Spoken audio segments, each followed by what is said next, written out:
마태복음 11장 16절에서 17절 말씀입니다.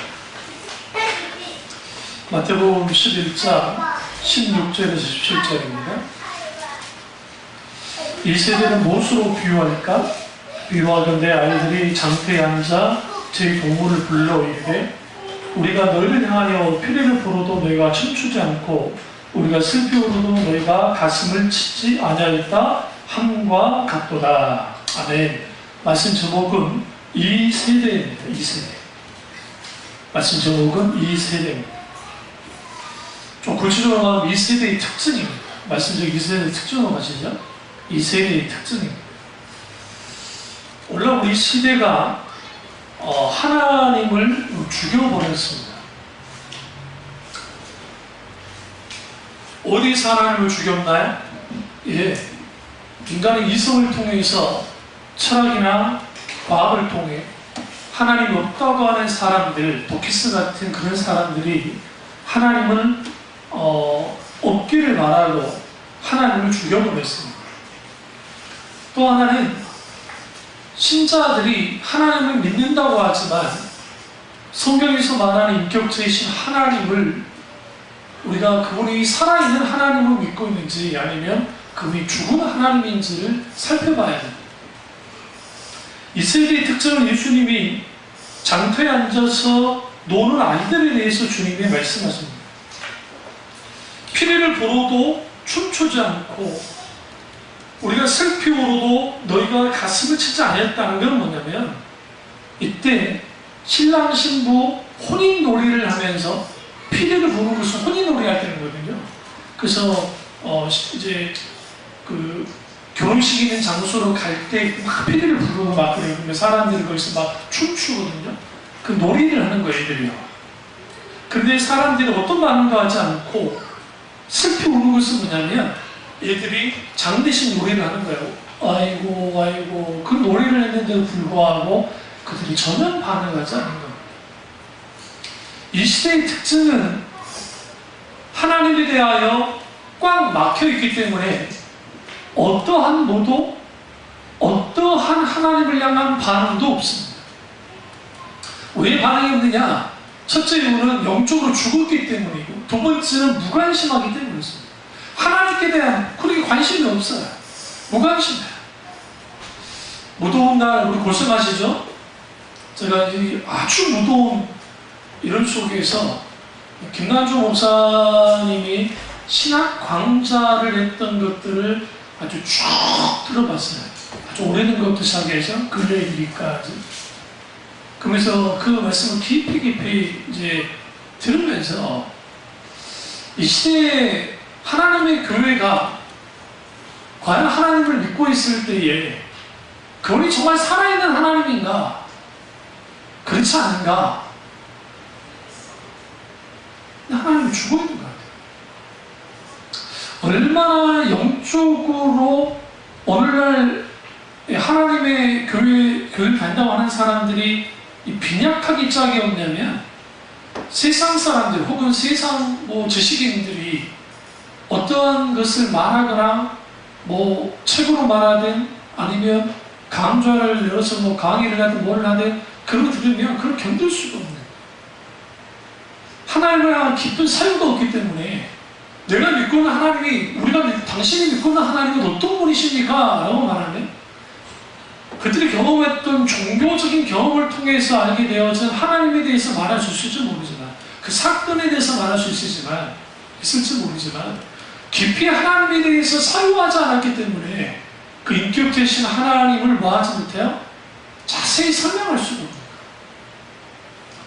나는 왜 살며 무엇을 위해서 살아야 되는지 오늘 이렇게 생각합니다. 작은 집에 사는 사람들은 조금 더 큰 집에서 살면 행복할 것 같고 돈이 없는 사람들은 좀 더 돈이 많으면 행복할 것 같고 내가 좀 건강하지 못한 사람은 내가 좀 더 건강하면 더 행복할 것 같고 자식이 없는 사람은 자식을 낳으면 행복할 것 같고 네? 우리에게 없는 것이 채워지면 뭔가 행복해질 것 같다고 생각해요. 그러나 사실 그렇지 않습니다. 그게 있어도 행복하지 못해요. 거기는 이거 조금 올려주세요. 그래서 우리가 됐어요. 우리가 정말 인격자신 하나님이 우리에게 살아있느냐 살아있지 않느냐, 그래서 우리의 믿음이 우리의 삶 속에서 얼마만큼 영향을 끼치면서 하느냐. 근데 그 믿음의 자리가 없는 거예요. 우리가 없는 것에 대한 불평, 불만하며 살죠. 우리 같은 소시민들은 어떤 물건을 살 때 우리가 뭐부터 살피나요? 처음에는 와 좋다 하죠. 그 다음에 가격표 봅니다. 가격표 보는 사람은 잘 사는 사람, 그러니까 부자가 아니야. 잘 산다는 게 아니라 부자가 아니야. 중국 갑부들이 우리나라 이제 부자들이 와서 그 소봉동에 있는 롯데 백화점 명품관에 가가지고 뭐 루이비통이든 뭐든 있잖아요. 그러면 프라다든 뭐든 가서 여기서부터 여기까지 주세요 그러는데요. 무슨 말 아시죠? 여기서부터 여기까지 주세요. 그럼 신나게 싸주는 거야. 가격표 봐요 안 봐요? 안 봐요. 이 사람들은 돈이 많기 때문에 내가 그 돈 쓰는 거 크게 생각지 않아요. 내가 갖고 싶은 거 사는 거야. 근데 500원짜리를 할지라도 이거 내가 갖고 싶은 거 아니면 안 써요. 가격과 상관이 없어요. 그러니까 우리가 이 시대의 정신은 하나님을 향하여 하나님을 죽어 있기를 원하고 하나님을 살아계시지 않다고 생각하기 때문에 하나님을 대신할 자리가 필요한 거예요. 마지막 예수님이 재림하시고 마지막까지 살아남을 종교가 뭐가 있을까요? 불교가 살아남아 있을까요? 이슬람이 살아남아 있을까요? 힌두교가 살아남아 있을까요? 아니면 신도이즘이 살아남아 있을까요? 아니면 샤머니즘, 기복주의가 살아남아 있을까요? 이 모든 종교를 통틀어서 살아남을 수 있는 종교가 딱 하나 있습니다. 기독교 빼고. 만몬입니다. 만몬. 만몬이라는 것은 돈을 숭배하는 거예요. 그러니까 불교이든 이슬람이든 어떤 종교이든 간에 기독교다 말할 것 없이 진리에서 떠난 기독교 속에서 뭐가 지배해요? 물질 논리가 지배하는 거예요. 부끄럽게도 강남에 있는 대형교회에서 사찰 집사님이나 일을 하시는 분들에게 정당한 임금을 조금 지불하지 않고 소위 헌신페이를 받는 그런 일들을 공공하게 해요. 저도 생각해보면 제가 전도사 시절에 저는 그것을 훈련이라 생각했기 때문에 돈과 상관없이 사용을 했습니다. 솔직히 말할 수 없는.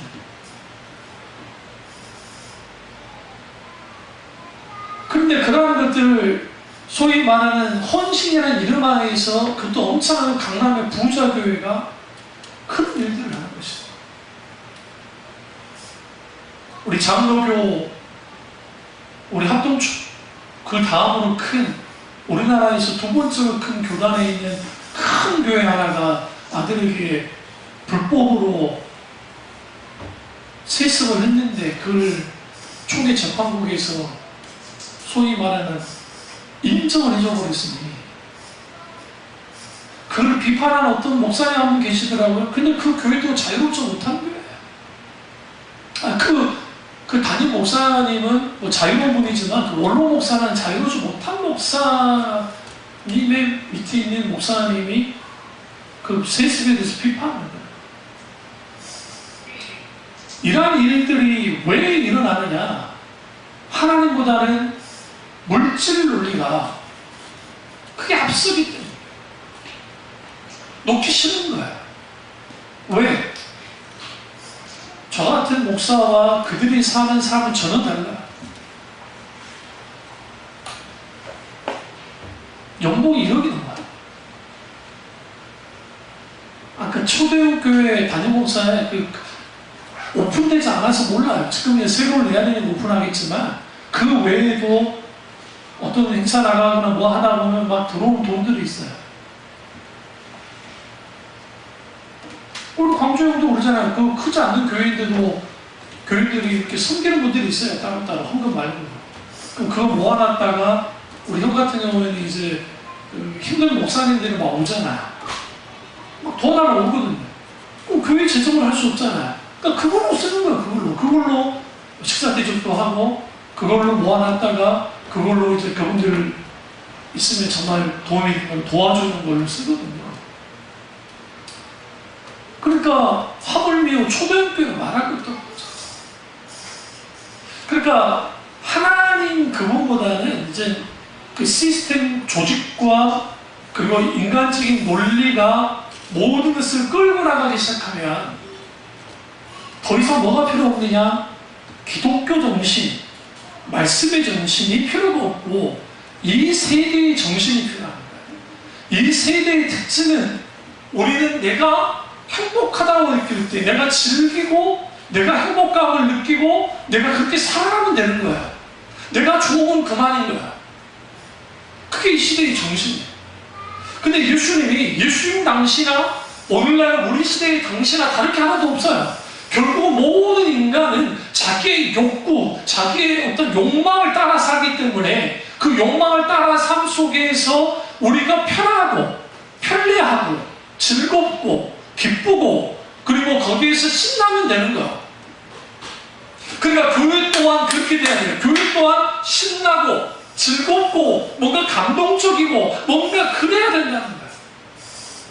그렇게 신앙생활 하다가 내 인생에 대해서 깊이 이해하고 깊이 소위 말하는 사유하는 것이 없다는 거야. 김나조 목사님도 톨스토이의 인생론을 읽고 이분이 바뀌어졌구나. 그러니까 내가 만나봐, 코드가. 제가 톨스토이의 인생론을 읽고, 지금 보면 제가 인생이란 무엇인가라는 이렇게 두꺼운 톨스토이 책이 있습니다만, 그 책을 깊이 읽으면서 내가 왜 하나님을 믿어야 되고, 내가 왜 이 땅에 태어났고, 내 인생이 결국은 인생이란 무엇인가? 라고 하는 소설도 있어요. 톨스토이에게. 여러분 읽어보세요. 어렵지도 않아요. 왜냐하면 톨스토이가 정말 쉽게 소설을 써놨어요. 근데 거기서 잘 읽어놔야 돼요. 근데 인간이란 무엇인가? 라는 혹은 인생이란 무엇인가라는 그런 글들을 보시면 내가 인간됨이 뭔가 도대체? 내가 좋은 학교나 좋은 집안에 태어나서 저나 여러분이나 우리는 흑수저도 안 돼. 죄송한 말씀입니다. 근데 부자 애들은요, 탤런트들도 그렇고, 톱탤런트를 보세요. 그 자식들 다 유학 갔다 오죠? 그 자식들 영어 다 잘하죠? 그럴 수밖에 없는 게 그들의 벌어들은 돈이, 명예, 다르거든요. 너무 문이 달라요. 세상과요. 너무 물이 달라요. 달라요. 그러니까 출발이 달라요. 우리는 쫙 마이너스 1000m부터 뛰는데 얘네들은 이미 1km, 2km 앞서서 뛰고 있어요. 그 경쟁에서 어떻게 이기겠어요? 물론 개 중에 정말 머리 좋은 개 중에 정말 뛰어난 친구들 빼놓고는 실제로 그럴 거예요.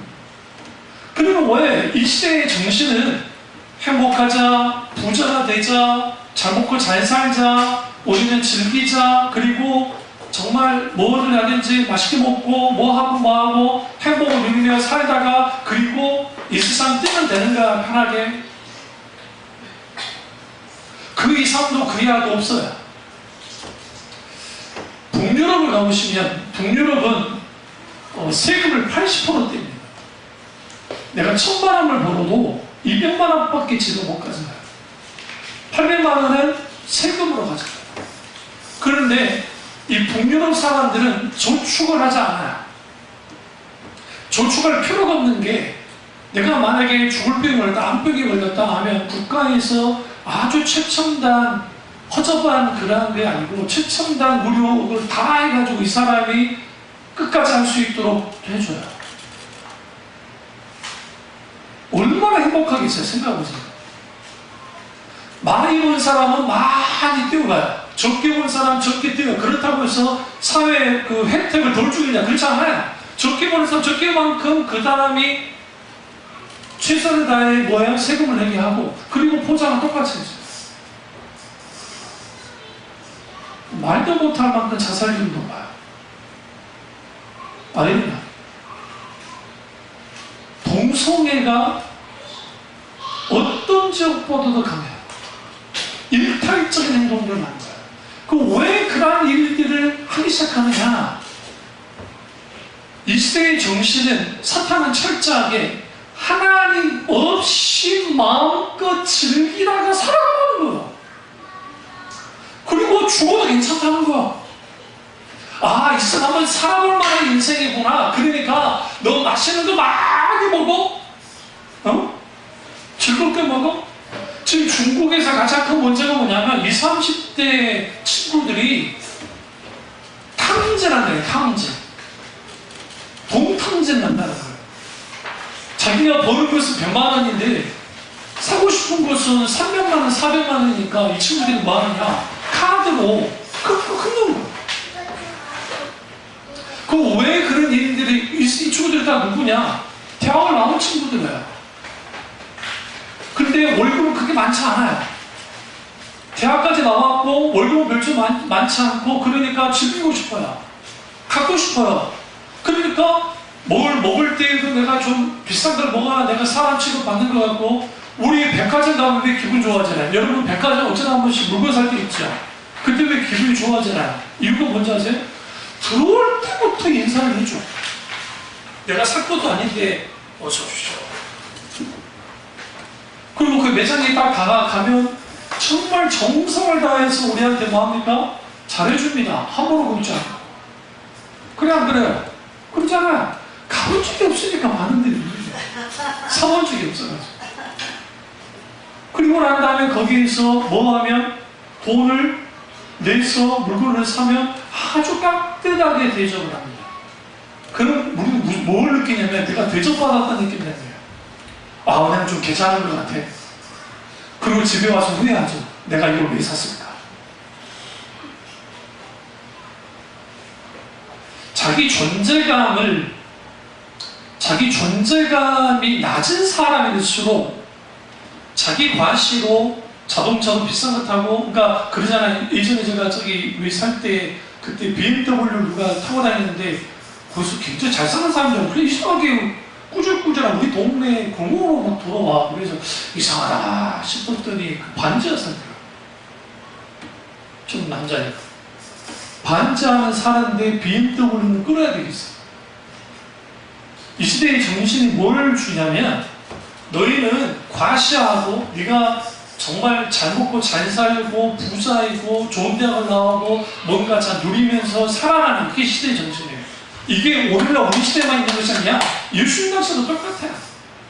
정작 그들에게 관심은 뭐냐면, 야, 좋은 여행자가 있대, 정말 신나는 곳이 있대, 내가 그런 곳에 가고 싶고 즐기고 싶고 그리고 하고 싶어.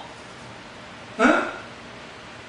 그리고 좋은 음식을 먹고 싶고 좋은 집에서 살고 싶고 그리고 기타 등등 막 하고 싶단 말이죠. 얼마나 행복할까, 얼마나 좋을까. 그것에 대해서 매스컴이 뭐합니까? 그렇게 사는 것이 행복이야 라고 가르쳐줍니다. 그러면 그렇게 살지 못한 사람들은 국가가 잘못해가지고, 내가 부모를 잘못 만나서 자기 잘못한 건 생각도 못하고 자기 옹호 못한 건 생각도 못하고 어쨌든 부모를 잘못 만나서 뭐 어쩌고 저쩌고 하는 거야. 그러니까 그 시대의 정신을 따라가는 것이 그리스도인이 아닌데 시대의 정신을 따라가는 거야. 어떤 우리가 또 유행을 따라가죠. 유럽 사람, 여러분 유럽을 가보시면 유럽 사람들 그렇게 유행이 그렇게 밝히지 않아요. 그래서 옷 입는 게, 죄송합니다, 우리 기준으로 하면 꼬제래요. 꼬제. 아니 물론 제가 파리 갔을 때 그 상젤리제 거리 가고 쭉 가고 뭐 쇼핑센터 같은 데 잠깐 지나간 적이 있었는데, 거기에서 막 옷 입고 있는 사람들은 그나마 좀 괜찮아요. 근데 일반 거리 그 도심 속에 딱 들어가 보면 우리 그렇게 보면 노숙자예요. 노숙자 같은 패션들이 생각보다 많아요. 그걸 꼭 하면, 그리고 자기들은 파리쟁이라는 표현을 쓰죠. 우리는 파리쟁이다. 왠지 아세요? 그 사람들은 오랫동안 기독교 정신 안에서 살아왔기 때문에 소위 말하는 그 유행을 따라서 그렇게 막 자기를 그렇게 하지 않아요. 왠지 아세요? 차라리 사람들이 유행하는 옷들을 입고 다니면 안 입고 다니겠다. 우리나라 여행객들이 그 아웃도어 할머니 할아버지들이 아저씨들이 아웃도어 옷을 입고 유행을 다니는 사람들이 놀랬다잖아요. 저 사람들 누구냐고. 이게 창피가 이런 창피가 없어요. 근데 그 아웃도어 옷이 엄청 비싸거든요. 그런 옷을 입고 다니는 거예요. 왜요? 이 시대는 유행을 따라가지 못하면 뒤처진 사람인 것처럼 만들어내요. 다시 말하면 아주 말초적으로 이 시대의 정신은, 이 시대의 특징은 우리가 하나님 없이 마음껏 즐기고 누리고 살아야 돼. 그러니까 대학생 청년들에게 네가 10억을 사기칠 수 있는데 10억을 사기치고 그 돈을 네가 가질 수 있다고 한다면 너 사기치면 안 칠래. 70% 이상이 뭐라 해서 사기치겠다는 거죠. 차라리 간번 갔다 오겠다. 왜? 10년, 아무리 많이 받아봤자 뭐 3년에서 5년 받을 거잖아요. 3년에서 5년 내가 있어도 그 10억을 벌 수 있겠냐. 차라리 돈 버는 거 생각하고 10억 생각은 들어가 버리겠다. 아, 진짜 그렇게 하겠다는 건 아니지만 그만큼 오늘날의 세계가 물질이 우상이 되는, 물질이 하나님 자리에 서 있는 세상입니다. 그러면 왜 우리가 이 시대의 특징이, 이 시대의 정신은 하나님 없이 우리의 욕망대로 살아가는 것을 뭐라고 그래요? 이 시대의 실질적인 정신이다. 그것을 좋게 말하면 자유라는 걸로 표장을 하고, 인권이라는 것으로 포장을 하고, 때로는 웰빙이라는 것으로 포장을 하고, 때로는 이걸 인조이, 즐기는 것으로 포장을 했어요. 여기에 뭐가 빠졌냐면 셀프 컨트롤, 절제가 없는 거야.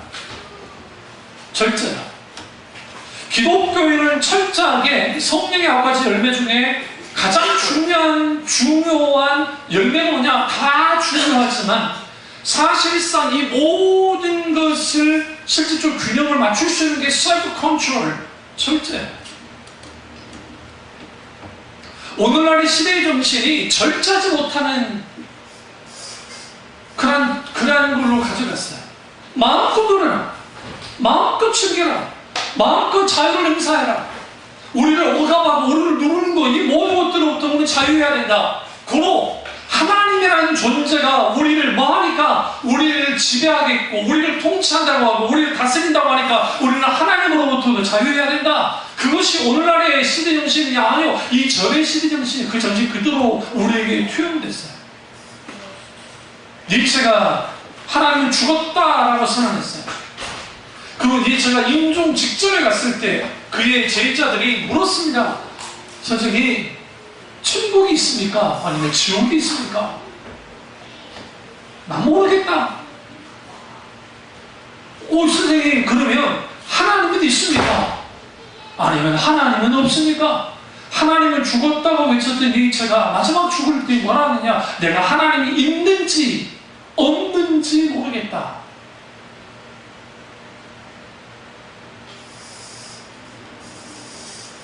그의 인생 후반에 하나님을 찾았어요.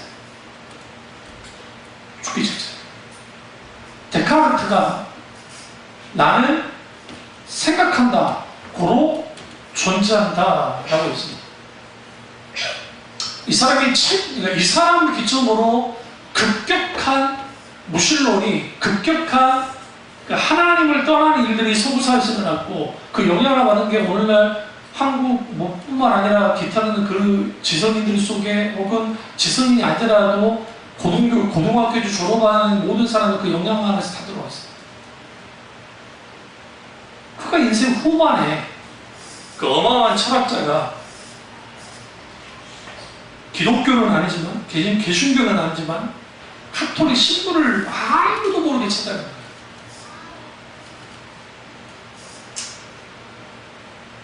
내가 하나님을 믿어야 되겠습니다. 또 왜요? 내가 깊이 철학적으로 사회해봤지만 내 인생에 해답받은 게 하나도 없다. 그러니까 내가 질문을 잘 던졌고 문제 제기는 잘했는데 인문학이 다 그래요. 모든 인문학이 정말 깊이 파고들고 잘 이야기하고 잘 하는데 마지막 뭘 못하냐면 해답이 없어요. 해결을 못해줘요. 그러니까 우리가 불교를 쉽게 생각하면 안 되는 게 불교 교리가 아주 심오해요. 상상을 초월할 정도. 왜? 인간 철학이기 때문에. 그런데 그 어마어마한 그 인간 철학인데 결정적으로 뭐가 문제가 되어지냐면 해결을 주죠. 해답이 없어요. 결국 무슨 뭐로 돌아간다잖아. 아무것도 아니다잖아. 불교는 무시하는 데는 아니지만 세상 말로 하면 말장난이지.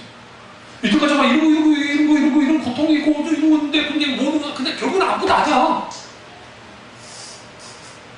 또 볼까요?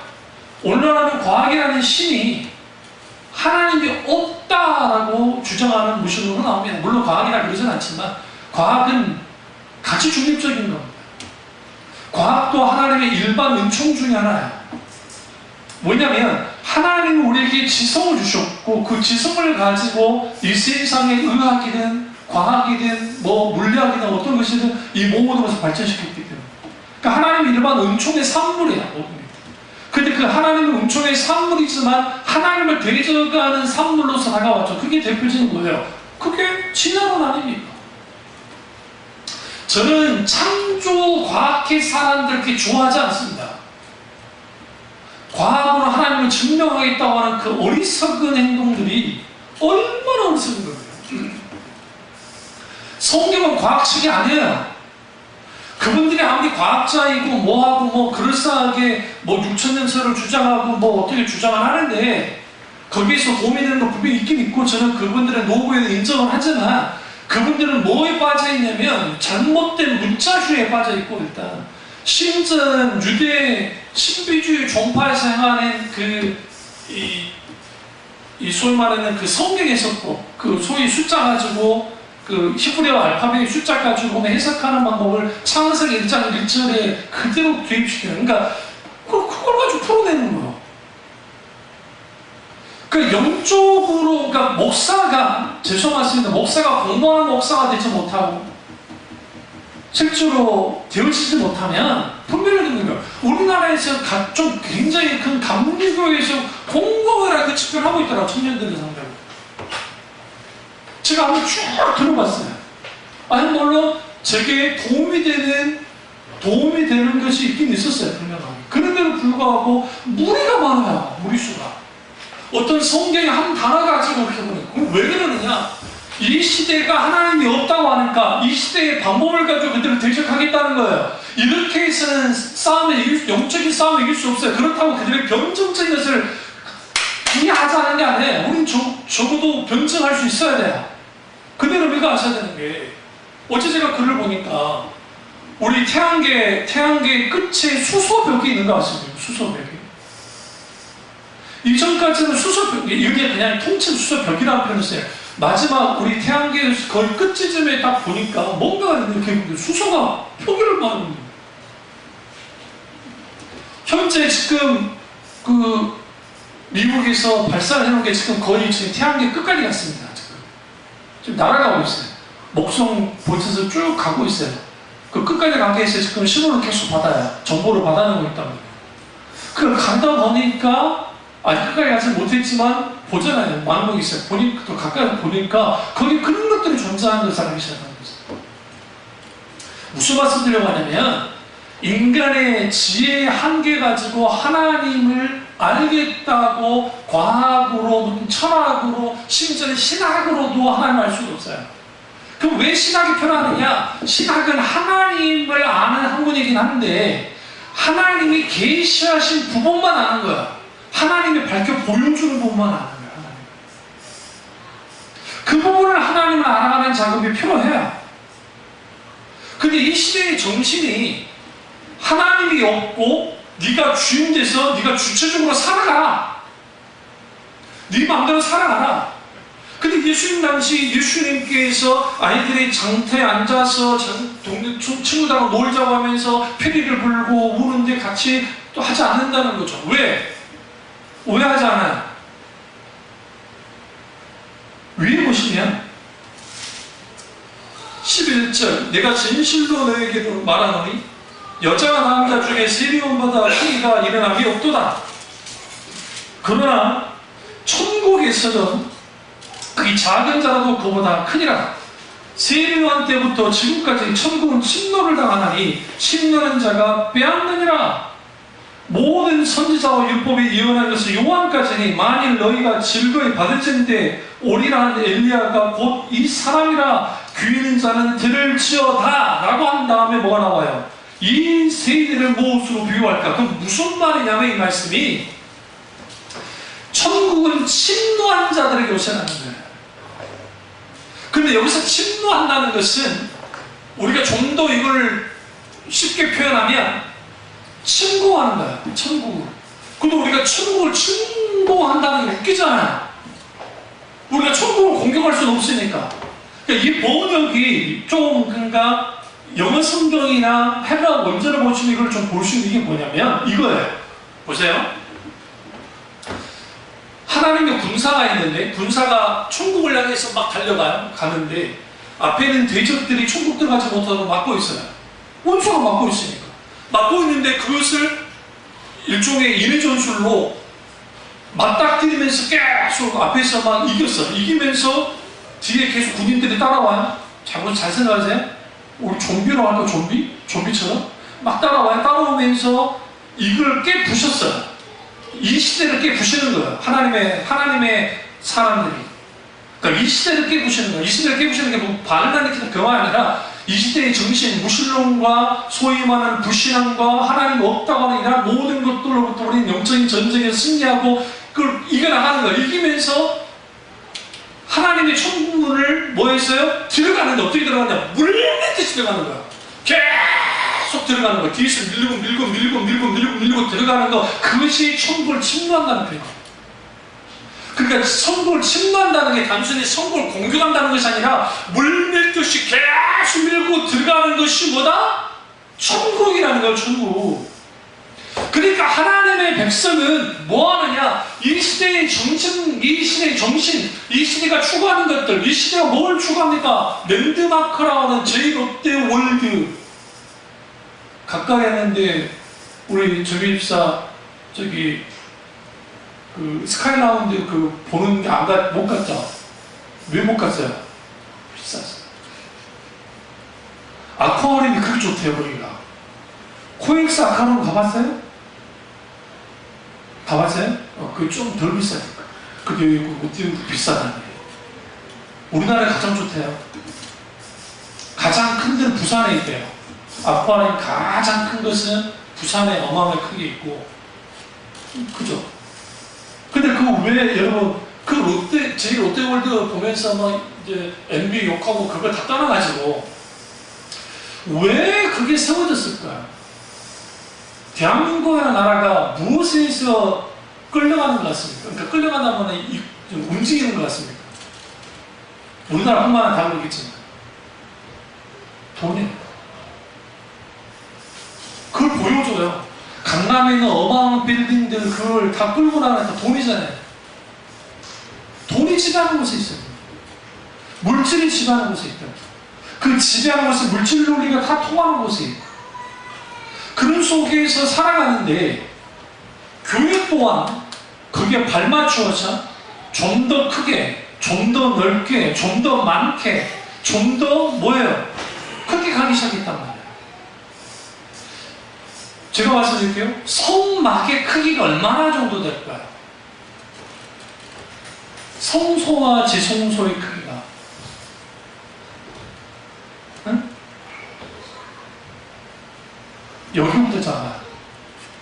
우리 교회가 41평인가 45평인가 되는데 여기보다 작아요. 근데 솔로몬이 성전을 몇 년에 걸쳐 지었죠? 7년. 7년 걸려 공사가 아니에요. 왜 그러냐면 성전 하나님이 원하는 것은 주님이 그 원했던 것은 성소와 지성소, 이거는 성막에 있었던 지성소와 성소가 이제는 건물로 들어간 것 뿐이에요. 다른 게 하나도 없었어요. 근데 거기가 금치장도 하고 여러 가지 하려 했어요. 그리고 그걸로 끝났나요? 아니요. 자기 왕공전인데도 13년이라는 또 어마어마한 세월을 퍼붓기 시작했다. 솔로몬이라는 인물이 다윗과 다른 점이 뭐냐면, 다윗은 하나님의 집만 있으면 되는 사람이에요. 뭔 말이죠? 근데 솔로몬은 하나님 집도 올 때 자기 집도 커져야 돼요. 오늘날의 이 초대교회의 등장은 정상이 아닙니다. 이게 제 말이 아니에요. 많은 신학자들이 이것은 산업화와 도시화 속에서 일어나는 현상이기도 하지만, 또 하나는 아주 큰 탐닉하면서 하는 거예요. 그럼 왜 사람들이 그 어마어마한 그렇게 하는, 웃긴 게 뭐냐면, 어느 교단에 자기들이 70만이래, 교단이, 그 교인이. 우리 대한민국의 교단 중에 가장 큰 교단은 우리 합동 측인데, 합동 측 교인 수가 한 280여만 명 정도 돼요. 제가 예전에 할 때. 그런데 그 교회 하나가 70만 명이래. 그 목사님 동생은 자기 교회가 50만 명이래. 더 웃긴 거 뭔지 아세요? 불교 신자들을 한번 쭉, 거기도 교파가 있어, 자기네만에 있으니까 했더니, 우리나라 1억 이상 됐다는 거예요. 기독교도 마찬가지, 기독교도 다 합해봤더니, 우리나라 인구를 넘더래. 그러니까 모든 종교 다 합해봤더니, 숫자에 이렇게. 뭐냐? 뻥튀기예요. 왜 우리 교회가 50만 명이 돼야 되고, 왜 우리 교회가 70만 명이 되느냐? 세계에서 제일 큰 교회가 자랑이 되는 거예요. 건물이 자랑이 되어지고, 사람이 자랑이 되어진다. 그러니까 이 시대의 정신이 그대로 들어갑니다. 이 시대의 특징이 교회 안에 그대로 들어와 있어요. 그러니까 이 시대의 특징이 그대로 들어와 있기 때문에 그 교회에서 일어나는 모든 것, 사실상 거의 대부분 것들은 뭐예요? 사람들이 중심이 되어진 것들이 될 수밖에 없어요. 그게 단순히 교회가 크기 때문에 일어나는 것이 아니라, 이 시대의 정신과 발맞추지 않으면 그렇게 커지지 않을 수, 그러니까 커질 수밖에 없기 때문에. 그 대표적인 라우디게아예요. 많은 신학자들이 라우디게아 교인의 교인 수가 얼마나 있을까? 6만 명이 넘었더라고요. 6만 명. 우리 여기서 6만 명이라는 게 별거 아닌 생각인데, 그 도시 안에 그 라우디게아 교회가 한 교회를 생각하면 돼요. 여러 교회인데, 그 라오디게아 지역 안에 있는 그 6만 명인데, 6만 명이 그 지역에 있는 반 이상이 돼요. 어마어마한 숫자입니다. 그런데 결국 그 교회는 뭐였어요? 죽은 거예요, 죽은 거예요. 좀 더 많이, 좀 더 높게, 좀 더 많이 가진. 반면에 성경은 이렇게 말합니다. 성경에서 말하는 정신은 뭐냐? 좁은 길로 가라. 좁은 문으로 들어가라.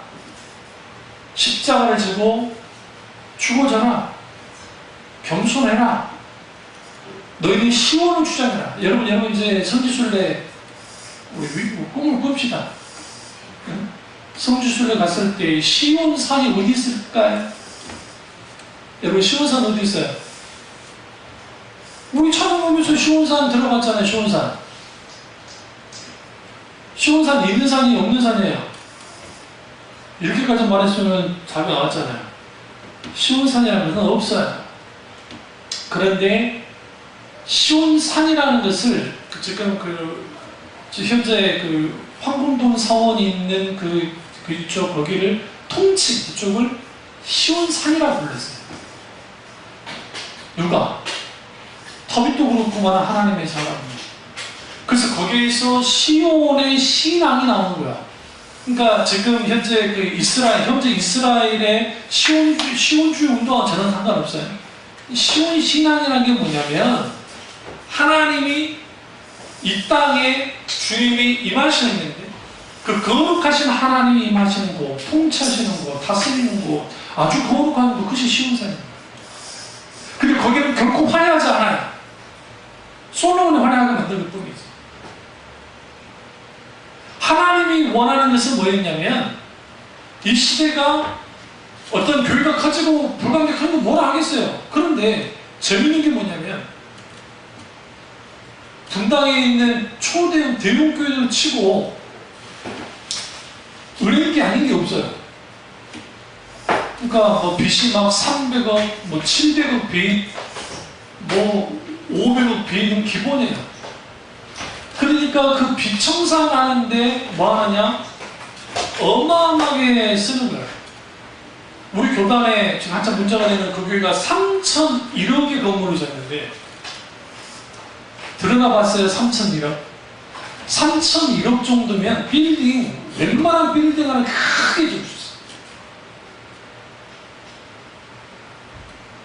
근데 거기에서 무슨 뭐 개척교회 목사님들 돕는다고 막 무슨 프로그램 하더라고요. 그래서 그래도 간만에 좀 괜찮게 한가 보다가 한번 속사를 한번 들여다봤어요. 제가 웃기지도 않아요. 그 정도 교세 정도 되면 개척하는 목사님들에 대한 어떤 정말 그게 정말 눈 보여주시기 아니고 정말 그걸 갖고 있었다고 하면 재정적으로나 아니면 시스템적으로나 뭐나 정말 좀 할 것 같은데 웃겨서 제가 예전에 전도훈련 다녔던 그 교회에 있는 목사님 그 교회보다도 못하더라고요. 그 교회가 교인이 한 3,000명 되는데 3,000명 되는 교회보다 자칭 자기가 5만 명 된다고 하니까 5만 명 되는 교회에서 하는 그런 프로그램보다 훨씬 그거 못하더라고요. 왜 하느냐? 그 단추 요거거든요.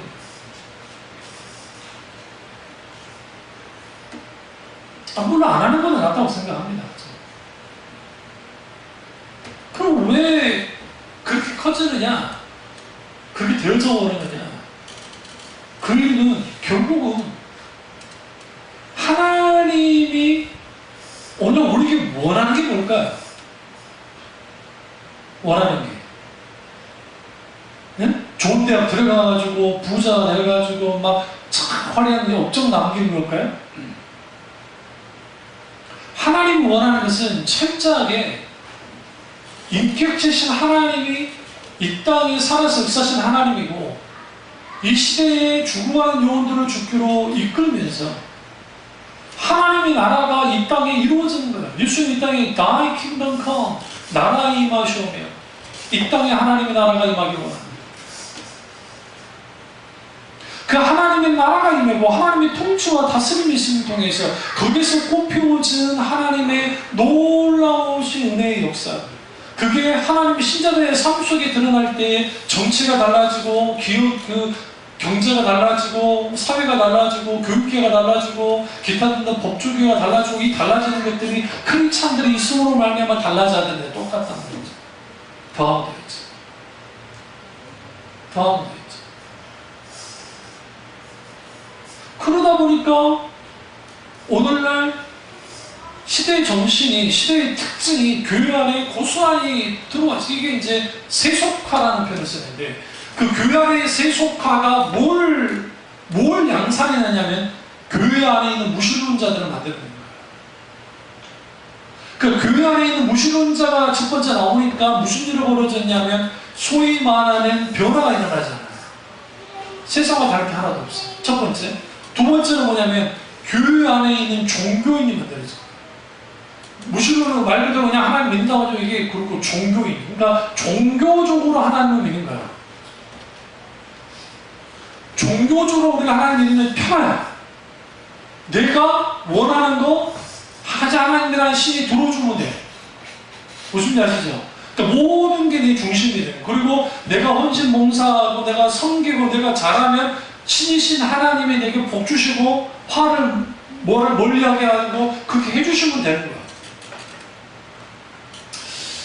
우리나라에 유명한 톱 탤런트인데 장로님이신 분, 그분이 그 가정이 안 되는 분이 힘든 수술도 하고 했던 적이 있었는데 그분의 신조 중에 하나가 이 또한 지나가리라 라고 신조를 갖고 있다고 해요. 이 또한 지나가리라 라고 하는 신조는 불교에서 나온 거예요. 굳이 말. 물론 다 타종교라 할지라도 우리가 어떤 삶의 고난을 대처할 때 그것이 내게 방법이 된다고 한다면 받아들일 수 있다고 생각해요. 그런데 이 또한 지나가란 말은 무슨 말이야? 내가 참 힘들고 어렵고 고통스럽고 할 때 지나간다. 이게 주로 잘 통용되는 데가 군대예요. 국방부 시기는 돌아갑니다. 진짜로. 우리 때는 제대 날짜 계산한다는 것 자체가 웃겼었고, 왜? 근데 저도 고참이 됐을 때, 이제 말년 고참이 됐을 때, 그 신병들이 와요. 그러면 이제 오면 같이, 나도 같이 이제 장난도 치고 막 그래요. 근데 나 한참 후배인이었을 때 이제 견장차가 오면 나한테 반말하는 일부러 나한테 반말하는 거야. 에이, 장난친다고. 근데 이상한 거, 뭐 느낌 이상한 거지. 근데 이제 실은 나랑 이놈이랑 이제 장난치는 거야. 이제서 긴장도 풀어줄게요. 골탕 먹으려는 건 아니고. 근데 가장 중요한 말은 뭐냐면, 야, 너 제대 며칠 남았냐? 몇 년 아니에요. 며칠 우리 때가 28개월가 됐습니다. 근데 며칠 남았니? 하면, 순전할 때는 며칠 남았습니다. 이게 빠져가지고 하면서 막 찐따를 줘요. 그러면 이제 좀 야구 녀석들은 까마득해서 안 보입니다. 모르겠습니다. 너 착한 놈이다. 국방부 시기로 돌아가니까 제대 날짜는 되잖아요. 저 제대 하고 난 다음에 다시 군대 들어갈 뻔했잖아요. 93년도에 제대했는데 94년도에 김일성이 죽어버렸어요. 동원연례를 예비군으로 들어가면 형이랑 같이 들어갔거든요. 동원을 저기 그 양주 화천인가 그쪽을 들어갔는데 전쟁만 나오죠. 이제. 그래서 1년차 예비군들은 다 자대 가야 됩니다. 안 믿었다. 후에 그때는 이분들이 아니 동원예비군이 너무 빡세게 하길래 너무 스트레스다. 그래서 아저씨들이 대모를 키고 난리가 났거든. 막 때리는 죽이는 너네 마음에서 이래가지고 좀 덜해지는데 그때 이상하게 너무 심했어요. 그 훈련이. 나 형한테 물어봤지. 원래 동원형은 이 정도는 아니라고. 미친놈이 이상하게.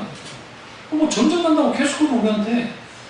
근데 비밀 해제 문건에 뭐 하나 진짜 전쟁 날 뻔했어요. 그때가. 멕시코에 전쟁 난 말이 있으면 진짜 미국이 공격을 하려 했어요. 그럼 저 1년차는 무조건 협력으로 다 들어가는 거예요. 그러면 우리가 이 시대가 이 또한 지나가리라라고 하는 그런 것들이 크리스찬들이 이 또한 지나가리라는 것을 가지고 고난이나 역경을 이기는 것이 그러면 옳은 것인가?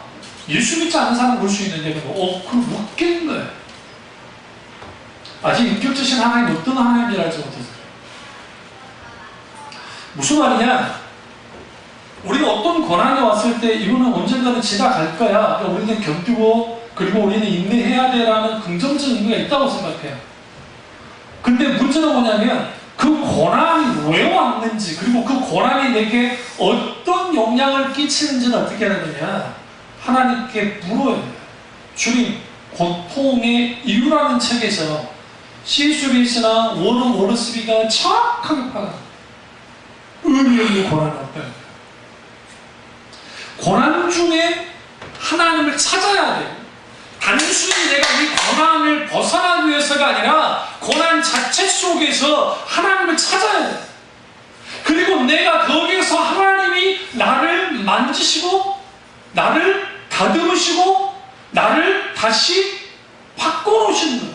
그래서 거기에 내 생각이 바뀌고 내 인생관이 바뀌고 내가 하나님과 관계에서 바뀌는 그런 소위 또 다른 차원의 하나님의 은혜로서의 고난에 대한 이해가 필요한데 그거 없이 이 또한 지나갈 거야. 그냥 우리 견뎌서 이거 지나가기를 바라자. 그리고 지나가고 난 다음에 그래 이제 지나갔으니까 난 괜찮은 것 같아. 근데 인생이 꼭 그러냐고요. 이 고난 지나가면 또 다른 고난 오고 다른 지나가면 또 오고 또 그때마다 이 또한 지나가려.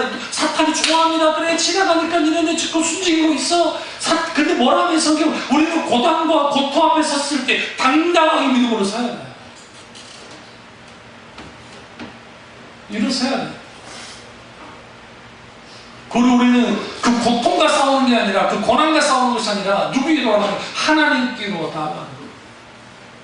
주님, 내가 이제 고통받고 있습니다. 주님, 내가 고난받고 있습니다. 내가 이러한 고통과 고난이 있는데 하나님 왜 언제까지 이렇게 하실 겁니까? 내게 왜 이러한 고통이 있나요? 그 다음에 나올 게 뭐야 돼요? 두 가지를 나와야 돼요. 첫째, 무엇을 하기 원하십니까? 기도해야 돼요. 또 하나는 내가 어떻게 해야 할까요? 어떻게 해야만 합니까? 방법을 가르쳐달라는 거예요. 그리고 그 고난을 통과하고 나오면 뭐가 바뀌어지느냐? 사랑이 바뀌어요. 하나님은 절대로 우리가 환경 먼저 바꿔주지 않아요. 하나님은 그 사랑을 바꿔요. 군대 훈련이, 그 훈련소 훈련이 저는 뭐 좋지 않다고 생각합니다. 왜냐면 저도 적개심 풀고 총만 있으면 총알만 있으면 싹 죽이고 싶었어요. 저희들. 마지막 퇴소날이 됐을 때 입주당해요. 경상도 출신 하사. 얼마나 악랄하게 했든지 아주 우리 오중대가 죽을 뻔했어요. 그 추운 겨울에 장갑도 안 주고 형이 와가지고 이걸 보더니 분개를 하더라고. 그 자식은 어디냐. 말도 안 돼. 근데 그 사람이 일만 사회 나가서 안 맞아 죽고 싶었는지 몰라도 사실은 이거 파토를 안 거다. 미안하다고. 내가 이때까지 너네들 욕하는 거 다 잊어라. 잊으십니까? 죽여보고 싶은데. 그런 세월이 딱 지나보니까 생각해보니까 요즘은 안 그런다네요. 요즘에는 애들 그렇게 해버리면 애들이 막 다 탈이 나오대. 빠이빠이하고 딱 꺾었어요. 이제 훈련소 들어와가지고 딱 꺾으면 내가 꺾었어요. 먼저 그냥 들어가, 자기가 들어가는 거. 머리만 빡빡 깎고 딱 했더니 갑자기 여기서 이 새끼 저 새끼 하면서 줄안서 이 새끼들 하면서 이제 거기서 얼차를 주고 앉아 일어나 막 하는데 딱 들어가더니 거기서부터 족치기 시작하고요. 정신. 그리고 군대는 뭐 군화 같은 것도 250입니다, 270이나 보는데 뭐 11문 5호, 11문 지극해지도 용어가 있어. 이거 외워야 돼. 돌머리는 좀 골치 아파져. 그것도 외워야지. 그것도 뭐 다시 뭐 해가지고 뭐 하고 그다음에 들어가자마자 막 군복을 갈아입히는데 어떻게 입히냐면 어떻게 이제 들어온 놈들이 3분 만에 오시느냐. 못 입는 거 알면서도 3분 만에 입으라는 거 입다가 걸리면 거기서 머리 맞고 불리고 정말 날 일주일을 못해. 일주일을. 잠을 일주일을 거의 못했어요. 잠자는 시간 그냥 새벽에 갑자기 이렇게 세워가지고 막 마음바로 시키고 막 굴려요. 후에 알고 보니까 이제 후에 좀 친해져가지고 그러니까 딴 생각 못하겠다. 아예 그냥 집 생각도 못해. 엄마 생각 이제 후에 언제 엄마 생각 나도 우리 송인혜 씨 생각을 안 한 사람인데 자기 직전에만 보고 싶어. 엄마가. 그리고 고향 앞으로 묵념할 때 있어요. 고향.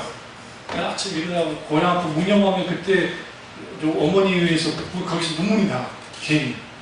그리고 주일날 교회를 갔더니 거기서 펑펑 울었어요. 서로 울었어요. 뭐 은혜 받은 공개. 무슨 말씀 드리려고 하느냐?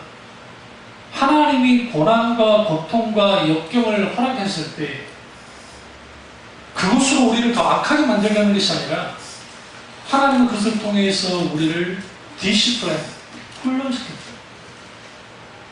그리고 주님이 좀 더 성숙하고 좀 더 하나님이 사람이 되도록 만드는 거예요. 이 시대의 화두가, 오늘날의 화두는 인권, 자유, 평등, 뭐 부조를 없애고 갑의 횡포를부터 뭐 없애고 하는 것들 다 좋아요. 그런데 그 모든 것들이 인간의 정치로, 무엇으로 다 해결이 됩니까? 절대 안 돼요. 어디? 그래서 우리에게 필요한 게 뭐냐? 예수님이 그 말하는 거예요. 이 시대가 하나님과 발맞춰 살기보다는 이 시대는 자기들끼리 하나님 없이 발맞춰 살기를 원한다. 문제는 그리스도인들이 하나님과 발맞추며 살아야 되는데, 하나님께 반응하면서 살아야 되는데, 하나님과 친밀한 교제를 나누면서 하나님 있겠지 하나님을 만나고 그분을 개인적으로 만날 뿐만 아니라 그분의 온전한 말씀의 가르침 속에서 온전한 변화가 일어나야 되는데, 그거 없이 소위 말하는 교회 가서 교회 활동하는 거예요. 잘 짜여진 각본대로, 잘 짜여진 프로그램대로, 잘 짜여진 시스템대로 쇼맨십을 하면서 웃겼다 울렸다 하면서 그런 그 설교와 그런 식의 어떤 가르침 속에서 있게 될 때, 거짓 평안의 설교이든 시대의 정신을 반영한 소위 말하는 복음을 변화시키고 값싼 은혜의 어떠한 은혜에 대한 강조, 믿음, 소위 만능주의에 빠지고 이러한 것들에 빠졌을 때에 거기로부터 벗어날 길이 없답니다. 물어보죠. 여러분 기도 왜 합니까? 여러분 다급하면 뭐 통성기도하고 부르짖고 기도하죠. 다급해서 기도하는 건 좋은데, 그냥 물어보고 싶은 게 그 문제 해결하려고 그게 부르짖고 기도하고 하는 것 자체는 나쁘다고 생각하잖아요. 물어야 돼. 하나님 뭘 하기 원하십니까? 지금 제가 뭘 해야 하나요? 제가 저희 집 어렸을 때 그 힘들고 어려운 삶을 살았을 때에 우리 집에 문제를 해결하려고 그렇게 기도한 적이 없어요. 변화시켜달라고 그렇게 처음에는 그게 원리스럽게 기도했어요. 병자 학자인 그 아버지 변화시켜 주옵소서. 그때 다음 날이죠. 어느 날 주님이 내게 이런 감동을 줬다. 네가 이런 모든 감당할 만한 믿음을 달라고 그래. 감당할 만한 믿음을 달라고 기도했고, 그 고난 속에서 상대방이 변화되는 것이 아니라 내가 변화되어야 하는 것을 알았어요. 그래서 하나님께 뭐라고 기도했느냐? 하나님 나를 변화시켜 주옵소서. 주님 내가 승리할 수 있도록 이길 수 있는 힘을 주옵소서. 우리가 어떤 고난을 당할 때, 그 고난과 역경이 있을 때 하나님은 절대로 우리의 환경과 사람과 이런 것을 먼저 주님이 바꿔주지 않아요. 절대. 여러분 아이들 아주 버릇없는 애들로 해주고 싶으면 애들이 뭐 필요한 거 다 해주세요. 안 된다는 거 없이 다 해주세요. 그러면 버릇없는 애들.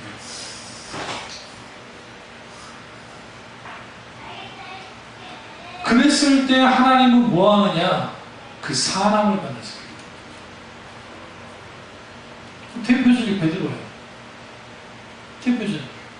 여러분 오순절 성령 강림이 뭐가 그렇게 대단한 일입니까? 세상으로 봤을 때 성령이 오신 것밖에 돼 있습니까? 그 환경이 변했나요? 안 변했어요. 예수님을 십자가에 못 박아 죽이고 했던 사람들이 여전히 기세등등하게 권력자로 살아있었고, 헤롯 안티파터도 있었고 다 있었어요. 빌라도도 있었어요. 바뀐 거 하나도 없었어요.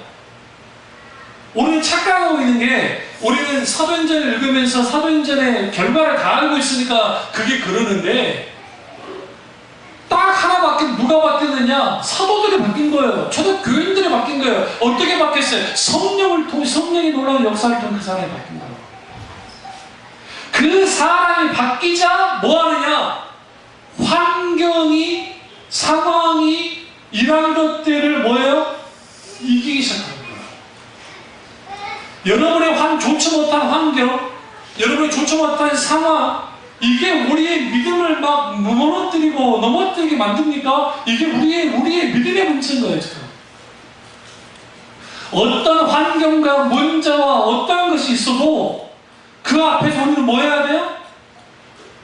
믿음으로 우리는 이걸 싸워 이겨야 되는데, 그럴 때는 하나님이 가장 먼저 그 사람을 만지려고 합니다.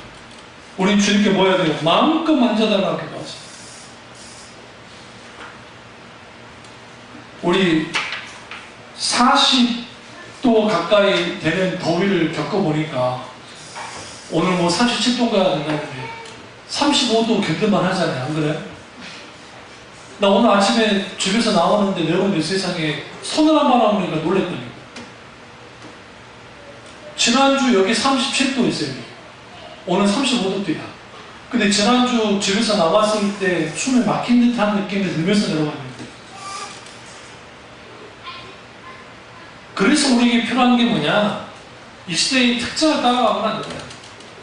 아주 바보스러운 거지. 그래서 책 가운데 바보 예수라는 책이 있는데, 예수 믿는 사람들은 저도 바보스러워요. 그러나 뱀같이 지혜롭고 비둘기같이 순결해요.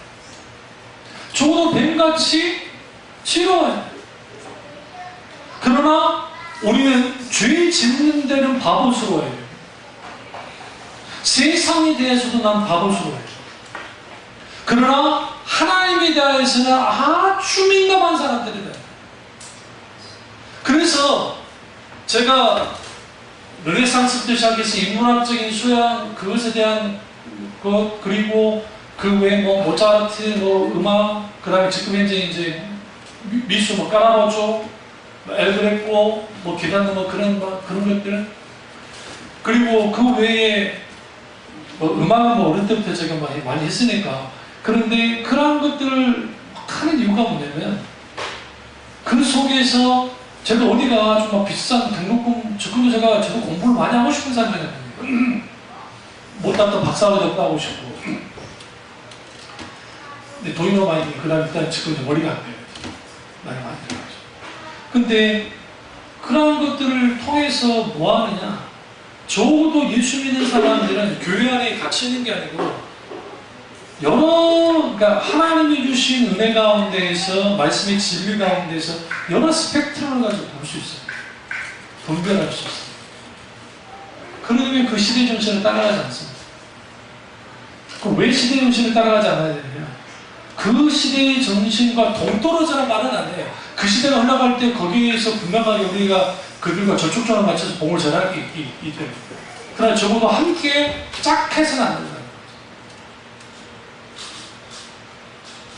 그렇게 될 때 뭐 하느냐? 변화가 있나요? 여러분이 변화가 되고 내가 변화가 되죠. 그 변화됨 속에서 하나님의 놀라우신 뭐가 있어요? 이 유업이, 그 은혜가 있어요. 그 은혜가 저와 여러분 있길 주님을 축원합니다. 기도하겠습니다. 기도하실 때 오늘 이 말씀